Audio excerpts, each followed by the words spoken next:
Welcome everybody, it's week 6. I can't believe it's here of our Fearless Immunity Masterclass series. We're finishing up with fitness. I got my good friend and new doctor to the tribe, Dr. Stephen Liss. I'm super excited to be able to talk about fitness. It's funny because Dr. Stephen, I met him really at CrossFit as a trainer, and our relationship began to grow from there. But I'm really super excited. We're going to finish up with fitness this week. I'm going to encourage you, if this is the first video that you're watching, please go to Revive Chiropractic Facebook, scroll back through, and watch 1, 2, 3, 4, and 5 because this is going to be awesome. But there's a lot of concepts that we're talking about today that we want to make sure we go back and look at. So I urge you to do that. Also, if you're out there and you're new, make sure you give us a like, share this information. People desperately need to have fitness and health in their life right now. I was talking to some patients the other day. It's like all these mandates, but there's nobody talking about mandatory fitness and exercise and sugar reduction. And so these are some concepts that we can take with us forever, but especially during this particular season when our immune systems need to be high, there's no better thing we can do than our health. If you're a warrior patient, you know who you are. Please share this, tag somebody in the comments, let us know that you're here. And just let us know how much you love or hate fitness, because today, I love fitness, but all the time, exercising isn't always fun. But I know there's a benefit to it, and we're going to talk about it today. A little bit about me. If you've been watching over the past 5 weeks, my neck surgery into my wrestling career. I was a Division I wrestler. Chiropractic literally saved my life. But what a lot of people don't know is that exercise physiology was my background. I was a trainer for 15, 20 years. I love fitness. I love movement. I love the physiology of exercise. And then I was actually a world-class CrossFit athlete, Olympic weightlifter. So I've been training athletes for quite some time. I understand movement. It's actually something I'm very passionate about. I just don't get a whole lot of time to do it anymore. And so I'm just super excited to be able to bring my level of exercise physiology and fitness to this particular presentation. Dr. Stephen? Yeah, so my background started in athletic training, which I did for about 3 to 5 years. Saw lots of great things, but also lots of injuries that I couldn't figure out how to prevent or keep people from getting. And so one day I'm working out a gym like Dr. Brandon said, and he just watches me squat and says, "You need to come see me," and that's how our relationship started. Over the course of years, I ended up going to chiropractic school, and what continues to drive me to do this is the story of my mom, where she was diagnosed with uterine cancer in 2012, and she went through the process of becoming a patient after I had started here, and she applied the 5 essentials as hardcore as you could possibly go. And when she came around to her last cancer checkup, she was told she didn't have cancer anymore. And she's still a cancer survivor, cancer-free to this day. And we celebrate that every single year. We call it her rebirth day. And so we just love having that, and I love having that as my driving force because it allows me to connect with other people in ways that some others might not be able to. It's awesome. It's awesome. Our purpose for today is we want to try to get a few things across because we can sit here and talk about fitness and stuff for 2 or 3 hours. There's just so much stuff, right? So we want to make fitness fun, first off, because I know a lot of you out there, I'll tell you, the biggest missing link I feel like in our clinic in Revive Chiropractic is that fitness component. One, because it's not something that we don't make a priority. We want to eat healthy, but we don't want to get up and we don't want to exercise because sometimes exercise isn't fun. So we're going to talk about that. I want to make it functional. There's a difference between functional fitness and movement, right? We want to make sure that we're doing things that are going to make us better moms, better dads, better grandparents, and we want to make sure it's efficient, right? So we don't have all the time in the world. At least I don't. I've got 3 kids and busy practice, and if I don't wake up at a certain time and work out, I go home and my wife's like, "Well, you just can't work out because you're on kid duty." So we want to make sure that we're efficient. I know, Dr. Stephen, you know that as well. There's not enough time in the day, I feel like. So we want to make sure that we get this done efficiently, and that's what we're going to do today. Yeah, so the reason fitness is so important is because the state of our country has been really bad, and it's been going downhill for a while. I mean, recent study, they found that diabetes costs the United States about $327 billion annually. I mean, that's flipping ridiculous. I mean, you think about the amount of money that's spent on just cancer treatments alone, but this is diabetes. I mean, this is something that's completely preventable if you just take the right steps to do it. And so we just need fitness. We need to move. As Dr. Brandon said last week, a lot of your health, even your brain health, about 90%, right, comes from movement. Yep. So we need to move. It's just built into our DNA. I tell patients a lot that, you don't wake up one morning with diabetes or cancer. You've been sick for years and then you get diabetes. So, it's this compounding effect of being sedentary, not moving, that we get this $327 billion, I don't know about you, but I feel like I could do a lot of positive things with that kind of money. So absolutely. And the fact of the matter is that exercise and fitness is one of the most underutilized antidepressants. Reason being is because of the cascade it will set off internally within you. When you exercise, I mean, we've all heard stories of runners getting runner's high after they hit a certain mark in their run. Same thing can be said for going and lifting weights and just going about fitness. It releases a chemical called dopamine, which is a happy hormone within your own body, and it'll actually boost your mood and actually help you have a better mental attitude throughout the day. It's awesome. And exercise is free. There's that too. Yeah, you don't have to pay for it, especially if it's something you do in your house. So, I know people in the office that are taking, medications for antidepressants, and, sometimes insurance doesn't pay for that. So from an efficiency standpoint, God made our bodies to move. So, we're going to talk about the 5 essentials. Like, how do we combat some of these things? We know we have a crisis in our country. We know that we're committing suicide by lifestyle, right? So what do we do to begin to make it easy, efficient, and fun? And we do that with the 5 essentials. And I want to kind of get into some of the nitty gritty and some of the science because, I can sit here all day and we can sit here all day and tell you that exercise is essential. I've even heard it said, and a lot of times we say this in our clinic, Dr. Stephen, like, why is it important for you to work out? But I think in order for you to figure out why it's important, sometimes you have to understand the what and the how before it begins to make sense. Oh, yeah. Because anybody can say, well, I know why I should work out because I don't want to end up like my grandmother, or I don't want to end up like my mom.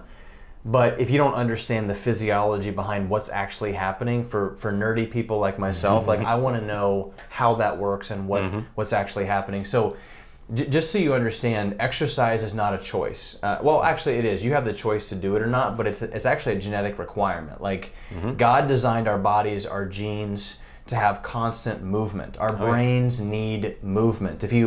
A perfect example of a brain that does not get consistent movement and is bombarded with toxicity is dementia, is Alzheimer's, is Parkinson's. These are diseases of the brain. These are individuals, what happens whenever we take our grandparents and we put them in a nursing home, we don't move them, their brains begin to deteriorate. They find that kids' brains are about 20% smaller now than they were a couple hundred years ago because of the lack of different planes of motion. You think about a kid nowadays who has a hard time jumping rope. They have a hard time really with any kind of coordination. When I was in junior high, like I look forward to field day, where we did all these different types of events and sack races. And nowadays, kids are on a computer all day and our brains are shrinking. So movement stimulates the brain, and this is what we call a brain-derived neurotropic factor. So that's a really big word, but what it really means is that when you move, it stimulates this thing called BDNF, brain-derived neurotropic factor, which actually creates what we call neurogenesis, which actually builds new brain neural connections. So perfect example of this is they've actually done some studies on kids with like Down syndrome and who whenever they're exercising and they're doing these movements, or with chiropractic and autism, they can begin to speak, they can begin to move and be a part of society in a natural, normal way by just rebuilding the brain. So exercise is a genetic requirement for the brain. They say 90% of the brain's nutrition comes from motion of the spine.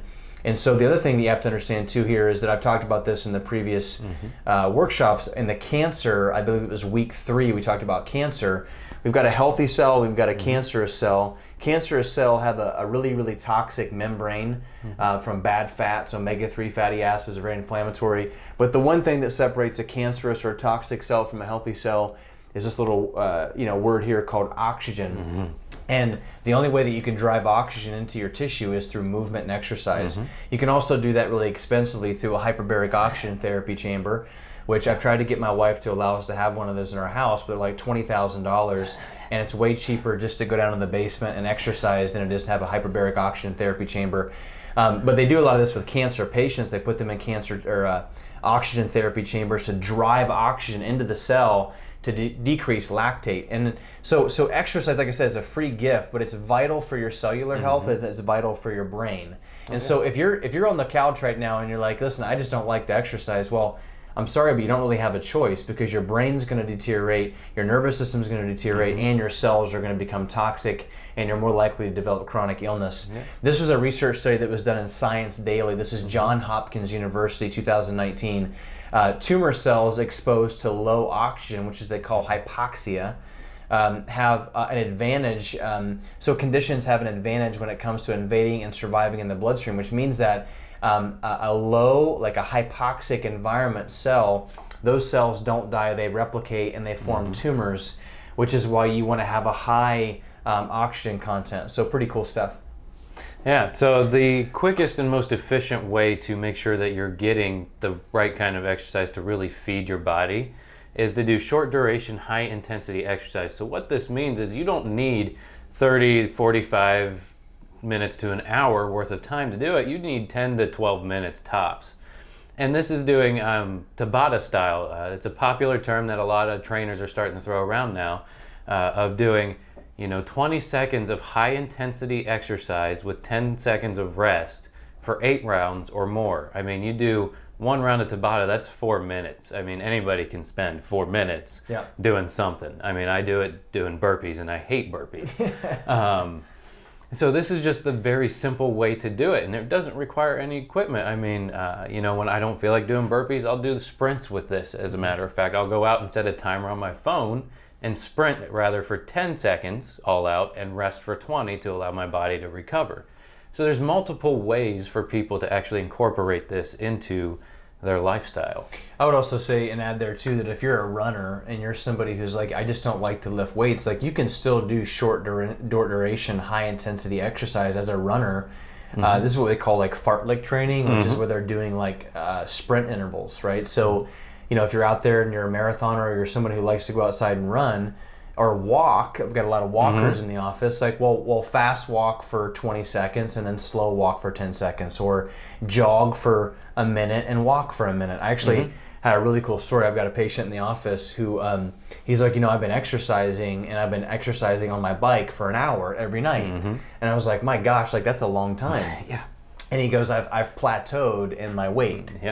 And I said, hey, here's what I want you to try. So Brian, I want you to try this. So I want you to go home on your bike. I want you to do 30 minutes, a minute on as fast as you can pedal, and then a minute off. He comes in like 2 weeks later and he goes, I've lost 8 pounds, but I curse your name every single time I do it because I'm out of breath and I'm sweating profusely.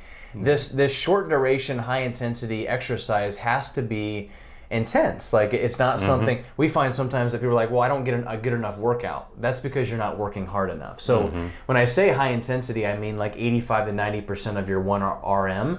And that's different for everybody. If you're 70, your 1 RM is different, or your heart rate max is different than Dr. Steven and mine. So keep that in mind, that when you're doing these types of exercises. But you don't necessarily have to be in the gym. You can be outside walking and being able to do this. Yeah, and the biggest benefit to doing a short duration, high intensity style of exercise is what we call EPOC, or exercise post-oxygen consumption. What this means is that when you burn that hard, that quickly, you actually set off a reaction in your body which helps you burn more fat over the next 36 hours, right? Standard conditioning, where you go on a treadmill for an hour to 2 hours, you're going to get that effect, but it's not going to last as long. And so, as you can see here on the slide, that effect of just doing 12 minutes of a short intensity workout versus 1 hour on a treadmill, the afterburn effect is so much greater. And that's why we often see people, when they incorporate this, they'll go from what world considers a little bit flabby to all of a sudden having a little more muscle definition, because they begin to burn all that extra fat in those areas that it'll burn off quickly. And so that's the biggest benefit you can get out of this. And from an efficiency standpoint, this is where efficiency comes in, that if I'm a mom or if I've got 20 minutes to work out, I'll tell you, like in my life right now, my workout today was 20 minutes, so I've got 20, 30 minute window. I warm up, I go hard. And, theoretically, with this particular principle, excess post-oxygen consumption, you're burning fat up to 36 hours after high intensity. So in theory, like if I've only got Monday, Wednesday, and Friday to work out, then if I work out on Monday and I go hard and I stimulate this afterburn effect, I'm technically burning fat until Wednesday, which means that I'm still efficient in what I'm doing. Versus I exercise on a treadmill for 60 minutes a day, 6 days a week, but yet I'm not. So from an efficiency standpoint, this can be huge. Oh yeah. And so Max T3, this is what we give every single patient in our office. It's something the network we're a part of has come up with. So if you're a patient, you've gotten one of these nifty little bookmarks when you signed up for care that have a little access code on the back. They could be at the bottom of your bag that you haven't opened up yet, right? So pay attention. There's that too. What this does is it gives you access to workouts that have been put together by a fellow doctor that last no more than 12 minutes. You'll actually, in a few of them, see Dr. Brandon on there in his younger years. I got longer hair. But they have different levels in there. So they have beginner through advanced. So you can pick the level that works best, and you can do it in 12 minutes and be done. And then you get that exercise post-oxygen consumption for the next 36 hours. So, I mean, there's really no excuse other than just planning the time in. And as we say all the time, if you fail to plan, you plan to fail. Yeah. So you need to really work this into your time to make sure it happens. I think, just to piggyback on that before we kind of transition into mindset is, like you said, failing to plan is planning to fail. Like, work this into your life, and it could, because if you don't work health into your life, sickness will make its way in. So if you know that the only time that you got 12 to 20 minutes is at this particular time, nothing else gets in the way of that, and you do that 3 times a week. Now, if you're someone who's like, I want to do more than 3 times a week, well, we've got 6 times a week options, right? You can set that out. Start at beginner, get better, finish a program, and then work your way up. But to not start at all is deadly, right? Yeah. And so make sure that you take some time, go into the website, maxt3.com. The coupon code can be a little bit tricky. So make sure that you know if it's lowercase, if it's a dash or not. And if you have questions with that, stop into the office, and Gabe, our technical guru and marketing guy who's super amazing with that kind of stuff, can help you make sure you get logged in for your Max T3. Yeah. So now we're going to talk about mindset. Mindset for me, the Bible, Proverbs, as a man thinketh, so is he. We talk about fitness. I think so much of being fit has to do with your mind. I was actually talking to our staff this morning, and I say, everybody wants muscles because muscles are cool, and everybody wants six-pack abs, but not too many people want to put forth the effort needed to have that. It takes effort. It takes grit and determination. The Bible says that struggle produces endurance. Well, in order to get a muscle to grow, it has to be strained and stretched and torn in order for it to grow. And so there's a lot of parallels from what the Bible says to your health and your fitness. And so it's not always easy. But like I said, we've been going with this concept of a buffalo versus a cow, and we'll continue to go there, I think, forever at Revive Chiropractic, because buffaloes attack it. Like, if you've got a physical health, fitness problem, don't be afraid to come to one of us and allow us to help kind of sharpen you and kind of walk you through this. If you want to talk with myself or Dr. Steven, we can help kind of guide you through this process. I was having a conversation with a patient yesterday, and I asked her, I said, how's your fitness? And she goes, I'm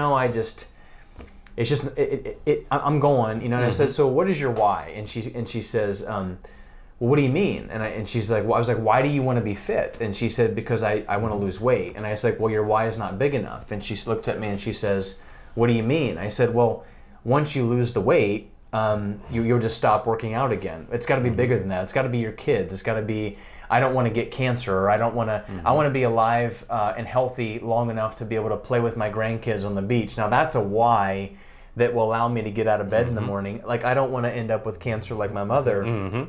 I don't want to have colon cancer like my father, pushes me enough to where 5 a.m. I don't necessarily have to hit the snooze, swing by McDonald's and grab an Egg McMuffin and a coffee, because I kind of get my butt in gear there. So mindset is crucial. The other key thing that I want to talk about here is health versus performance. You know, from you athletes out there, maybe individuals that are owning a gym, or just younger individuals that maybe can get away with, you know, eating a cheeseburger every once in a while. You know, it's my wife. I drive my wife nuts because I can eat an entire chocolate cake or do something really bad and I won't gain an ounce. Like I'm kind of a freak of nature when it comes to stuff like that. But the reality is that I don't eat those things even though I know I'm not going to look bad, because I understand that health is different than performance. So this is a concept that I want you to understand as from a performance standpoint. If you're just, hey, I want mom or dad and I want to be healthy. If you're always looking to be healthy, you're always going to be in the game, because and you're never going to go wrong. However, if you're only looking to perform well, I find this sometimes in individuals, like I want to go to the gym and I'll take whatever supplement I have to, and I'm going to do all these things because I want to perform better. But yet, if you do that, you're going to probably sacrifice some things for your health, because if you're putting crap in your body, even though you look okay and your maxes go up, what's going on inside because of those supplements, because of what you're doing and tearing it out in your body, could have a detrimental impact on, later on down the life. So always strive to be healthy versus performance, because if you're working to perform better, you're going to sacrifice your health. World-class athletes come in here all the time, and they're taking all this crappy supplements. They still have washboard abs, and then they come back and like, I'm getting headaches or my back hurts. And then versus like, hey, I'm just going to take healthy things, I'm going to eat healthy food, and I'm going to perform better always. Pre-workout, right? So this is something that a lot of people ask me about, and I've done a ton of research and just self-evaluation. I've been doing this for 20 some years. Like, what are some of the best pre-workouts? And let me just say this: every body responds different, but from an efficiency standpoint, what do I think is the most cost-effective? What do I think is the most efficient from a time standpoint? And what do I believe to be the most efficient to get the best results for you who are watching? Number one is watch the crap when it comes to pre-workout. There are a lot of companies out there that are trying to sell people a lot of stuff when it comes to pre-workout. Things like Spark and different types of things that are these energy things, because coffee's bad, or been given kind of like this really bad rap. So we're going to give you this like sugary, red dye, neon green energy drink that's full of sucralose, which is a neurotoxin, to kind of get you jacked up so you can go to the gym. And there's a lot of negativity to that. So the other thing that I want you to understand is that a lot of people feel like they have to have like a ton of food or carbohydrates before I go to the gym. Like, this is kind of like the bodybuilder or like the high school weight room. Like, I got to make sure I got to have a bagel or like a massive protein shake before I go to the gym because it's somehow going to affect my performance. I'll tell you, number one, I work out fasted. I know we talked about this. Like, I work out on a fasted stomach. Like, I get up early, I have a cup of coffee, I'll put some MCT oil in my coffee for some medium chain triglycerides or some good fats. I'll put a little bit of stevia to sweeten the coffee. I'll drink that while I'm doing my morning routine or my Bible. And then a half hour later, my energy is good, I'm ready to go, and I go right into fitness. And and it's taken me, some time to be able to do that, but I've never really had an upset stomach. I've never had any issues. Those of you who are, like, I just don't know if I can exercise like that because I might pass out. Maybe to try to stick towards putting some like higher fat type of stuff into your coffee or some caffeine, because what we find is that caffeine actually increases serotonin receptor activation, which actually increases or decreases your risk of like depression and anxiety. So caffeine is actually something that's good. Now, too much of anything, a good thing can be a bad thing. So we're talking 8 ounces, right? So I'm not talking a big gulp from, Speedway. It's like 64 ounces of coffee. Like that's too much. But the other thing too is these medium chain triglycerides like go right into they cross your blood-brain barrier. They go right to your brain, and they give you kind of this sustained energy throughout the day. So my favorite pre-workout is just a cup of coffee, organic black coffee, some MCT oil, a little bit of stevia, get into God's Word, do some journaling, and then I go right to my exercise. I warm up. and we'll talk about warm-ups, home exercise before warm-up, but it seems to be really good. But don't jeopardize your workout by taking in a ton of complex carbohydrates and things like that. Oh, yeah. You don't need it. And I think the big question is too, is that what did our ancestors do? Yeah. They didn't wake up at 5 o'clock in the morning and have a peanut butter and jelly sandwich and a protein shake before they went to kill something. Like they woke up and they meditated and they basically had to go into the woods and kill something. They exercised, fasted. Yeah. And so the more that we can kind of stick towards what we used to do, the better. Here are some things though, as far as like a performance standpoint. Like when it comes to like MCT oil, we've got this. We're going to be switching to the Max Living brand. We just have not done that yet. Max Living's got a really, really good MCT oil. And the other thing too that we've added to our office are these Max Keto bars. So if you're that person that's like, hey, I'm working all day and then I'm driving to the gym after work, like what do I have because I'm starving? Yeah. This is an amazing snack to have because it's loaded with good healthy fats, which are good for the brain, but it also has minimal carbohydrates, which really technically you don't necessarily need a lot of carbohydrates from energy. Your best energy source is going to be from really good high quality fat. So something to think about. These are really, really good. This right here, you can add this into a smoothie. I've got some like vegetarians who don't eat meat, and so something like this to add into like soups and things like that helps to increase the fat, which is really, really good for the immune system. Yeah. One of the greatest benefits you actually get from fitness and exercise is that it releases toxins naturally. Oftentimes we think, oh, I'm just sweating, I'm losing salt, I'm losing... we hear the Gatorade commercials, you're sweating, you're losing electrolytes, you need Gatorade. Yeah. Well, you're losing more than that. Your body's actually expelling a lot of these toxins that have been built up from stuff you've eaten, just from even previous workouts. I mean, you build up toxins from working out previously. Yeah. And so you want to be able to sweat. So necessarily sweating during the workout it's certainly a good thing. Yeah. But the fact that shows that you're exercising more efficiently and well is the fact that you keep sweating once you're done. I mean, I'm sure a few of you on here, I know Dr. B has. Sweating in the shower. You get in the shower and you feel like you can't get clean because you're still sweating. Yeah. And then you step out of the shower and you're still sweating and you're like, will this ever stop? Yeah. And that's a good thing. Yeah. But just don't ruin it. Yeah, don't ruin it. Don't throw that crappy stuff in there. Just kind of like this here, we see this at some of the health food stores.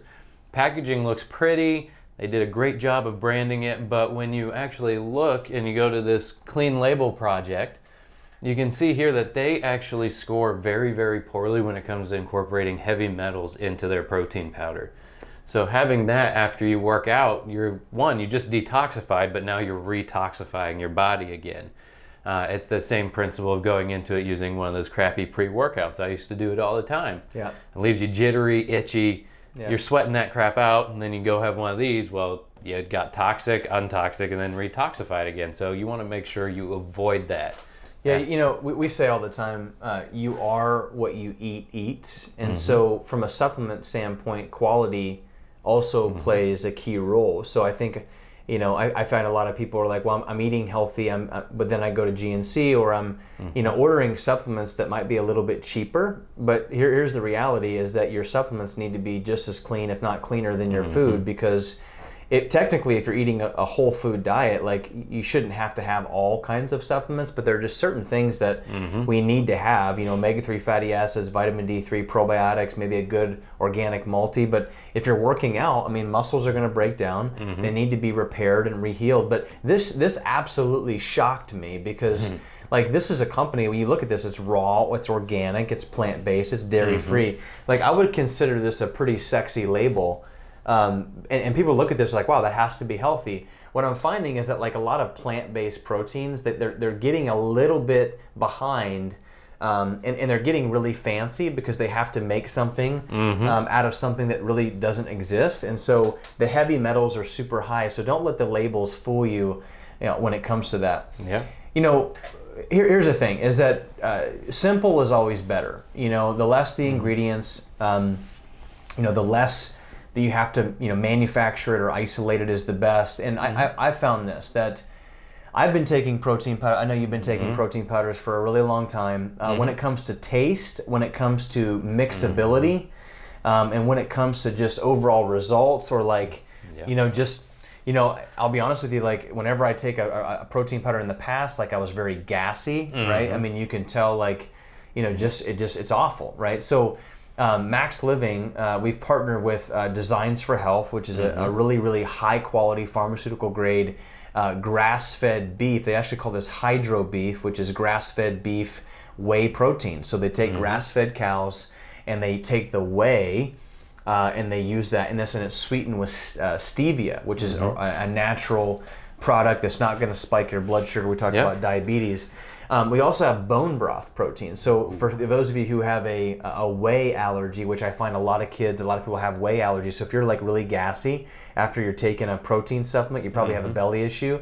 So we've also got a bone broth supplement as well. Those of you who are plant-based, we've also got a really healthy, clean, no heavy metals plant-based version. And then I always love to add a little bit of carbohydrate into my protein shakes because there's a place for carbohydrate. So most of the carbohydrates should come from green leafy vegetables and fruits and things like that. So this Max Greens is a great thing to add into your post-workout protein shake that'll give you energy. And it'll also give you fuel for recovery from a fat standpoint, a protein standpoint, and a carbohydrate standpoint. So, these are super, super, really, really good things, high quality, and the price is very, very good.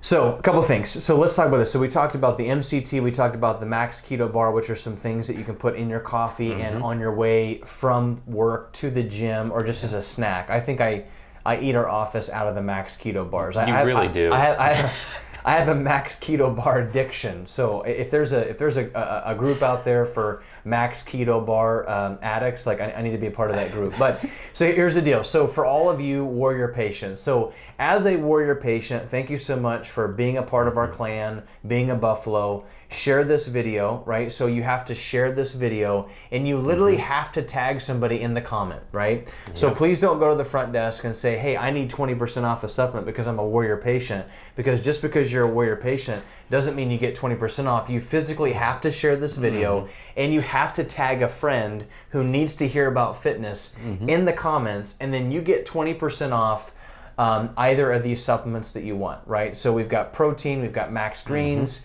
we've got some MCT oil, we've got the Max Keto Bar, 20% off the box of the keto bars, not one bar, okay? So you've got to buy a box if you want to do that. So now what we're going to do is we're going to get into chiropractic, right? So I want to talk about chiropractic and how it relates to the spine and the nervous system, and really from a fitness standpoint, I think chiropractic is not a substitute for exercise, and exercise is not a replacement for chiropractic. Okay, and here's why. So, from a structure standpoint, the spine is basically the foundation at which all the other tissues in your body hang from. Okay, so this is like the frame of your car. So if the frame of your car is bent, you're not going to get very good gas mileage. You're not going to move very effectively. Your car is going to pull. And so if you go to the mechanic and you say, hey, my car's pulling and my tires are wearing, your mechanic should say, well, let's check the alignment of your car. If they don't, you probably need to get a new mechanic because you're going to wear your tires out and you're going to spend a lot of money. So this is our shoulders. These are our hips. These are our knees. So really, we're designed to have a spine straight from the front. And these are these normal curvatures in the spine. So from a functional standpoint, this is what we call a neutral spinal position. So in CrossFit, they're always talking about a neutral spine. So a neutral spine has 45-degree curves from the side because we're under gravity. If you're loading yourself with a barbell or whatever, and you don't have these curves in the spine, it really just compresses the spine and puts triple the load on the discs, on the joints. And then if your spine's not straight from the front, the same thing can happen. So this type of spine is vital, one, for you to be injury-free, and two, for your system to move effectively. And what we find is this. So this is, the perfect example would be, this is a really, really good squat. I mean, this is an individual, I don't know this person, I just pulled this off of offline, but this person has been taught to squat well. So their feet are underneath their hips, their knees are being forced out, their hips are underneath are below their knee. They're in a good upright neutral position. I mean, if I was going to take a picture of a proper squat, I would post this picture. However, you can have the perfect squat technique, but yet have a spine like this. And if chiropractic isn't a part of something that you're doing, this, although good technique, can destroy this. And this person can still have chronic back pain. This person can still have tingling going down their legs. This person, perfect squat, perfect form, perfect everything, that needs to move, by the way, can still be creating degeneration and joint compression, and then all of a sudden bend over and pick up their 1-year-old after an amazing workout and blow the disc out in their low back and think to themselves, CrossFit or my trainer hurt me. Yeah, I mean, this was me, actually. I was squatting one day, back to the story when we first met, and he looked at me and he's watching, he goes, you have scoliosis. I had no idea. I mean, I thought I had a pretty good squat form, but my spine was shifted like this, and I didn't even know it until he actually told me. So. Well, when he was squatting, I could actually see his pelvis move to one side because his hips were shifting over. Like I said, he's putting a load and stress on the engine of his body, and as a compensation, his engine has to adapt. Same thing with the car, so his pelvis was twisting. The point here is that exercise is not a replacement for chiropractic, and chiropractic is not a replacement for exercise. They both have to be combined together, because if you're exercising on a subluxated joint that's stuck, exercise won't pop that joint or move that joint back into the right place. Organic food and healthy supplements won't do that. Actually, what'll happen is that you'll create faulty movement patterns, right? Your brain will actually think, well, he's not going to fix me, so I've got to create adaptation, and then I start to get bad form. I start to get bad techniques, and I start wearing down my joints, and then I begin to break down. And then what we all love to do, which is go to the gym and work out and hit PRs and be healthy, I can't do it anymore because I'm in pain so much, or my shoulders are wearing down. And so please just understand that there's a time and a place for both of these, and they work beautifully together when we do them. Yeah, so as we touched on a little bit earlier, doing your home care before you actually work out is a great way to prime your nervous system. It tells your brain, hey, it's time to move, right? So you want to make sure you do your neck tractions and your wobbles and your weights before you go work out to get that ready.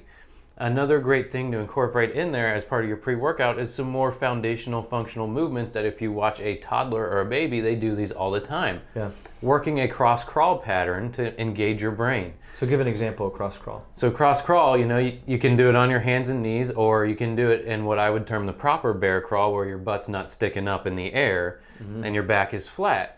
And so you move your right hand and your left knee at the same time forward, and then the left hand, left knee.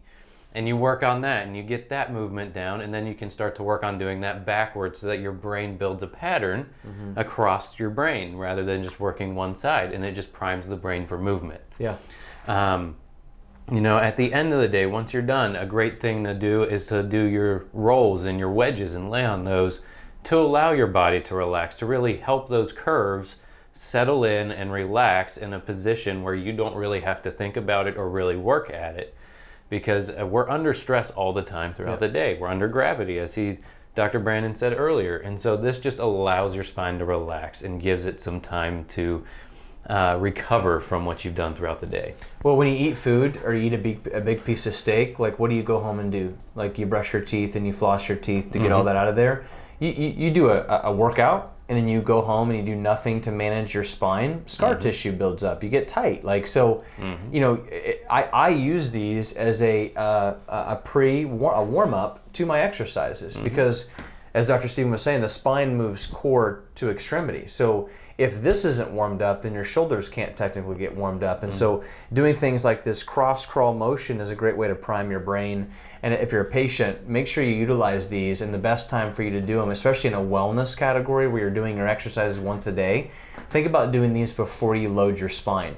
If you're a patient, doing these in the morning and the evening, in the morning, your discs are fully hydrated because you've been laying down all night. So it's kind of the best time to get the most motion and correction. At night, you've been standing and working and picking up kids and working out. So your discs are actually compressed. So doing these before you go to bed actually helps to hydrate those discs, so that way in the morning you won't wake up so sore. If that makes sense. So, so a couple of things. So for those of you who are listening, we want to give you an opportunity to come in and get your spines checked. So I tell people all the time, if you never had an x-ray of your spine, you technically don't really know if you actually have a neutral spine. So before anybody starts an exercise program, before a young kid goes into a high school weightlifting program and starts doing things that are good, it's always important to make sure we've got a picture to make sure everything's developing neurologically the way that it should. So for those of you who are out there who maybe isn't a patient, you're just tuning in, we want to give you an awesome opportunity to come into our clinic, to get a set of x-rays, to have an initial consultation, to do some diagnostic testing to figure out what your spine looks like. So that way when it is loaded, you can continue to load it. It's going to function, adapt, and you're not going to wake up at 50 with a back problem and a neck surgery like myself. So the first visit in our office is normally $170. So what we're doing is we're actually going to discount the first 2 visits for 60% off, which is something we don't normally do. So that'll include all your diagnostic testing, your digital x-rays to see what your spine looks like. You'll sit down with one of our doctors, we'll do a full case history, we'll look at your nutrition, your exercise, and then on the second visit, you'll sit down with myself or Dr. Steven, and we'll actually go over what we found, and then you'll also get your first adjustment and any kind of like rehabilitation or stress x-rays that may be needed to see if we can actually pull that spine back into a neutral functioning position. So those first 2 visits are 60% off. If you're out there, there's going to be a link at the bottom here in the comments. Click that, and you're going to have an opportunity to call the office and register, and we'll have some people standing by to answer any questions that you have. This is just for tonight. Make sure you click that link and get registered for that. So now what we're going to do is we're going to transition into nutrition. All right, so we're going to really dive in here to nutrition and how we really want you to eat as a patient here in our office, whether you're an athlete or you're not. Really dig back in also into the previous master classes, especially the last one when it was Dr. Brand, Dr. Sam really going over nutrition. But the 2 plans that we always talk about in here are the advanced plan and the core plan, right? So your advanced plan is the type of way of eating that is focused heavily on reversal of certain chronic conditions. Because what you're doing is you're essentially eliminating all processed carbohydrates from your diet. You're focusing mainly on eating quality meats, quality vegetables, and a few fruits, mainly berries and Granny Smith's apples, because they have lower glycemic index, which means they're not going to spike your blood sugar. Core plan, you can actually incorporate some of those carbohydrates back in, but more in your sprouted grains and breads, because that is a better, more natural way to actually make a bread. And then a couple more fruits here and there you can throw back in as well. People are always asking, well, what about my macros? Like, how much protein, carbs, fats do I need to eat? I mean, you can easily track this through MyFitnessPal. We're always an advocate for a higher fat, moderate protein, lower carbohydrate style of macros. So that could be like a 70-20-10 if you really want to go after those chronic conditions. But then people also say, well, what about paleo, keto, all these different diet fads? I mean, I've heard Dr. Brandon say multiple times in the office, well, you can eat paleo, but you're still eating crap food because, I mean, a lot of people eat a lot of pork if they're eating paleo. Yeah. And pigs don't necessarily process toxins in the best way, so you're actually eating some toxic meat. So that's where we go back to grass-fed beef, pasture-raised pork, wild-caught fish, not farm-raised, because those are highly toxic fish. And then making sure your produce is organic. Yeah. Right? Because you want to try to avoid as much of those heavy pesticides that they spray on those. Yep. If you really, really want to see some major health changes. It's good. No, I think the biggest thing that you could say about the difference between the advanced plan and the core plan with any other nutritional program out there is just we focus super high on the quality. Like quality versus quantity. Like, like I said, I always say you can eat paleo and keto and still be really unhealthy because the quality of the food that you're eating, I don't care what the macros are, you may look great, but what's going on underneath the hood, So, let me just say this again. We talked about the Max T3. You've got this book. There are no excuses for what to cook. I mean, we've got all kinds of recipes in here. Read chapters, I believe it's in the appendixes here on Appendix A and Appendix B on the core plan and the advanced plan, so Appendix A and Appendix B. Open these up and read these things. We've got a shopping list and shopping guides in here. And I'm going to give you a little bit of homework. This week, read the advanced plan, come in, ask us some questions, right? And if you don't have one of these books and you're not a patient, make sure you call the office to our, there's going to be a link at the bottom. You can call and actually come into the office for your new patient appointment and pick up one of these books. So amazing, amazing resource. So I want to talk a little bit about fasting from a high level, when it comes to a fitness. I'll tell you from an efficiency standpoint, I actually probably spend less money because I eat less. But there's something about in the culture, and I've even heard this said in my family, like I feel like I'm harming my body because I'm not eating enough. Or I feel like I'm not getting enough energy or calories. So when you eat something like the advanced plan, which is higher fat, lower sugar, the reason why we eat that way is because we're trying to take your body from being a sugar burner to being a fat burner, which means that fat, being a more efficient energy source, you have to eat less of it in order to have more sustained energy.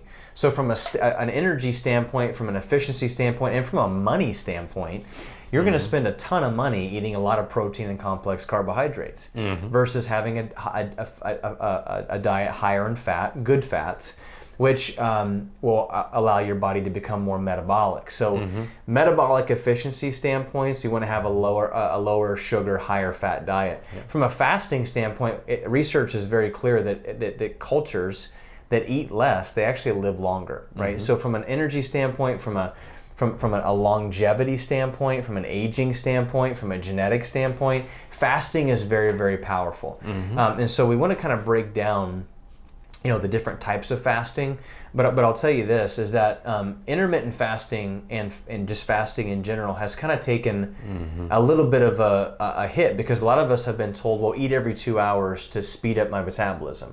Doesn't necessarily work like that. Like just putting logs into your fire to keep the fire hot it's not really how it works. It's more the quality of what you're putting in to get more of a hormonal change. Because if you're eating a lot and you're still burning carbohydrates, you're always going to be a carb burner, energy burner. Your energy is going to be all over the place. So we really want to switch you over to being more of a fat metabolizer, and we do that with fat. This is probably the first research study that's ever been done on healthy, athletic individuals doing fasting. Because I get a lot of questions, well, of course someone's going to lose weight if they're overweight or they're sick. But what about the individual like myself or Dr. Steven, who are pretty lean, pretty fit, but yet we want to fast? Are we going to lose energy? Are we going to lose muscle?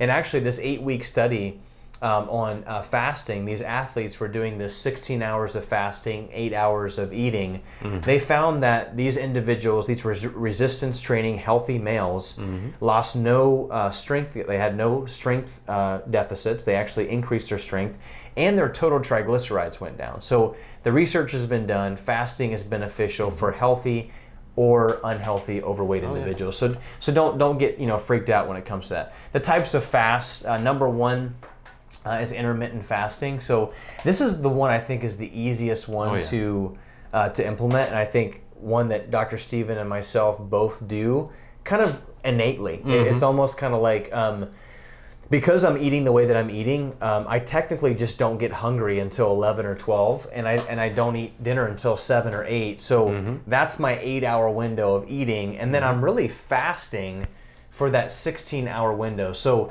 a couple things that are really cool about this is that it gives your gut and your body a chance to heal and actually use the nutrients that you're putting into it, so that way it can be used as tissue. In that 8-hour window, we want you to try to stick to like the advanced plan or the core plan. And I would challenge you to try to do the advanced plan in that 8-hour window. And so for me, and you can kind of give your kind of example of your day, but I wake up at 5:30. I have a cup of coffee with my MCT, a little bit of stevia. I half hour later I'll work out, and then I'll have maybe sometimes I'll have a protein shake. So I'll do a smoothie with some grass-fed protein with some max greens. Which technically isn't fasting. It's kind of technically breaking a fast, but I'm not chewing a lot of food, so my gut has a chance to relax. And then around 1 or 2 o'clock, I'll have a meal. I'll snack on some advanced plan type stuff. At 7 or 8 o'clock, I'll have a piece of meat with some vegetables, and then fast all the way around. Sometimes I'll work out and I won't have anything in my belly or refuel my belly for, until 12, 1 o'clock. And I'll tell you, it's like, well, what are you doing to break down or to replenish your muscle breakdown? I don't see a problem with it. I think, to be technically honest with you, it's something that we've put in our head that you have to have a protein shake 45 minutes after you work out or you're going to die. And I think a lot of that stuff's in our head. So what is your day, your morning look like? So my morning's a little bit different because my son likes to wake up a little bit earlier than Dr. Brandon's kids. So I'm up at 4:05 every morning. I usually get my cup of coffee in the morning. Some mornings I add MCT oil, some mornings I don't. I sit down, I go through my Bible time, and then I go straight into home care after that, because if I don't do it then, I don't do it at all. I do my home care before I work out. I forgot to put that in there. And then, assuming my son is still asleep, I jump right into like a 15-minute workout. And this is, sometimes body weight, and sometimes it's a recumbent bike, just making sure I'm doing the hill program where I really have to push on the hills to get through it. Yeah.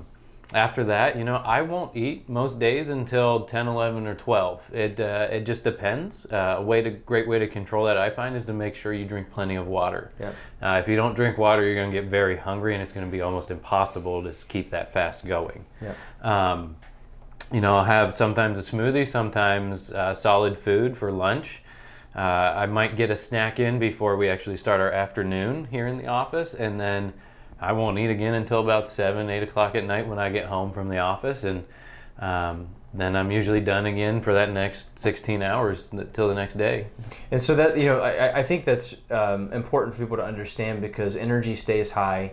We're not bogged down because our body and our guts are constantly trying to process calories. And we really have not seen, actually, I've seen strength gains from this. Like, I've seen strength gains, I've seen body composition go down. So it's kind of a myth. Another thing here that I've really been doing a lot of research on, and just personally been trying a lot, is this 1 meal a day, or what we call OMAD. So, doing a lot of research on cultures that really try to stick to 1 meal a day. They're snacking, but there's really only one big meal a day. The United States of America, it's like everything is supersized. Breakfast is big, lunch is big, dinner's big, 3 solid meals a day.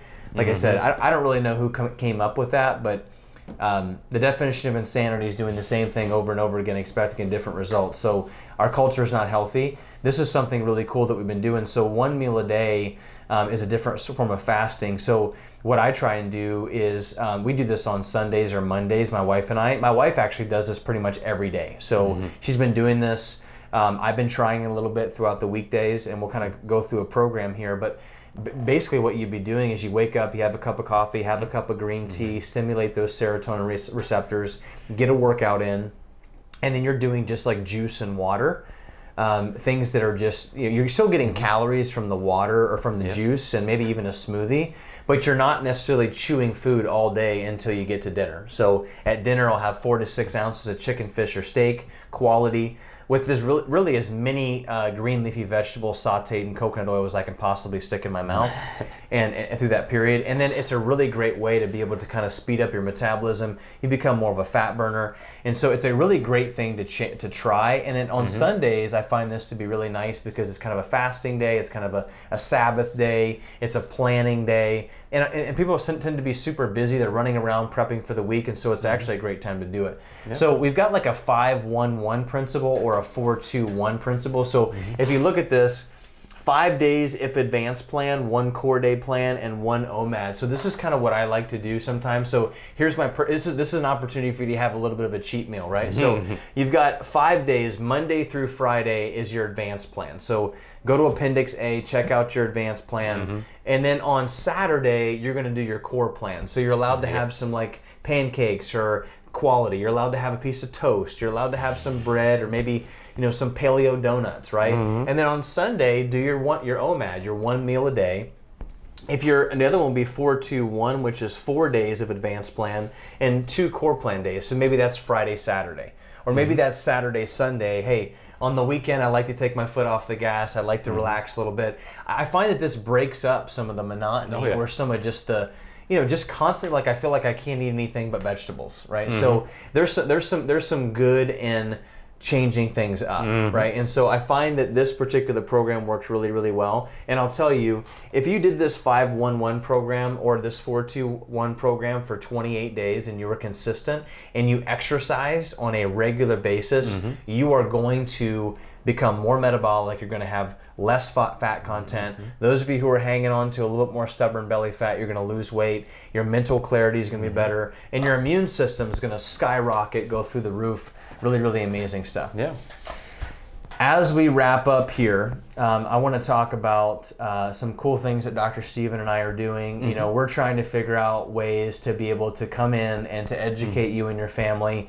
COVID has obviously done a number on businesses, done a number on really just our ability to be able to get out into the community and share our stories. You know, so these revival in-home dinners, like there are some partners that we have in the community who need our help. So things like Clean Juice and different types of quality food restaurants, local roots, things like that, that we want to partner with to be able to come into your home, invite some of your friends, and partner with these local restaurants to be able to bring clean food into your home, do a customized dinner, maybe bring a couple bottles of wine, and we'll sit down and we'll talk about a health topic of your choice. So if you're out there and you're someone who's like, oh my gosh, like I've got all these friends and family members who want to hear this message, but we don't want to go out, or we can't go out in large groups, like let us know.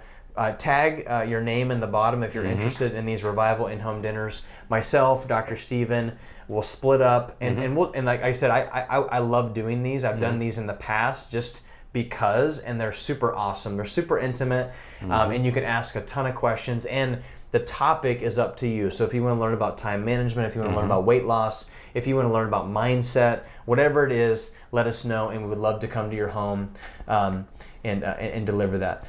My wife and I did a workshop last Monday, and we want to do a follow-up to that. So people always ask us, like, what's in our fridge?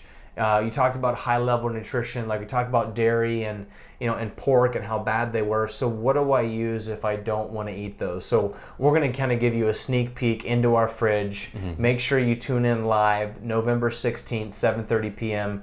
My wife and I and our crazy kiddos are going to be there going through our refrigerator, showing you some of the alternatives that we're doing. We're going to wrap up this 6-week masterclass series. Don't lose connection with us, right? So if you've got questions with myself or Dr. Steven, make sure you stay connected to our Facebook page. Also, go to YouTube. A lot of these videos are going to be re-uploaded onto YouTube on our website, revivechiro.com. These are going to be webinars. Share these with your friends, your family members. If you want to contact Dr. Steven and you want to have a free 15-minute phone consult, make sure you tag yourself in the bottom. Any one of us here are here to help you, to help lead you and guide you. It's a tough season, and we want to help you begin to transition through this. The other thing I'll say too is that make sure you tune in Monday through Friday, 3 to 3:30 a.m. 880. I've got a radio show, Revive Your Health Radio. Make sure it's a great way. You're driving in your car, you're traveling, just to stay plugged in to the concepts that we teach here at Revive Chiropractic. So that's going to wrap up our 6-week masterclass series. Dr. Steven, thank you so much for coming in and joining me. It's a blessing to have you a part of our staff. Anything you want to end with? Just that old mantra: if you fail to plan, you plan to fail. So set aside some time and actually plan things out and make it happen. On behalf of myself and Dr. Steven, we pray you and your family have a healthy, happy, blessed week. Bye-bye. Bye.